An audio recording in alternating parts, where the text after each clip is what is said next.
શિવ ભક્ત હતો. એનું નામ કનપ્પા હતું.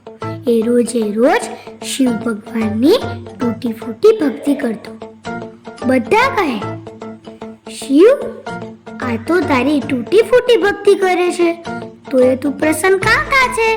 શિવજી કહે, અરે, એ મારો પ્રિય ભક્ત છે, હું એના માટે કંઈ પણ કરી શકું. શિવજીએ તો એક પરીક્ષા લીધી. એમાં 2 આંખ ધરી અને એક આંખમાંથી લોહીના ટપકા શરૂ થયા.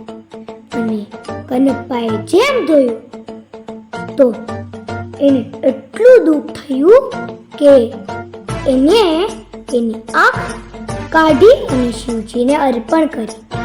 અને બીજી આંખમાંથી લોહી શરૂ થયું. એટલે કનપ્પાએ કહ્યું કે આ મારી આંખ ધરી દે, તો કેમ જોય કે ક્યાં આંખ લગાડવાની છે? એટલે કનપ્પાએ એમાં એનો પગ રાખ્યો અને એની બીજી આંખ કાઢી અને ભગવાનને અર્પણ કરી.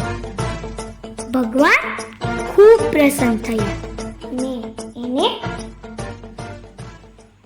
અને એણે કનપ્પાને દર્શન આપ્યા. એવી રીતે આપણે પણ ઉપવાસ કરવાથી ભગવાનના દર્શન નથી મળતા. આપણે સાચા મનથી ભગવાનની પ્રાર્થના કરીએ તો આપણે દર્શન મળે છે. હર હર મહાદેવ.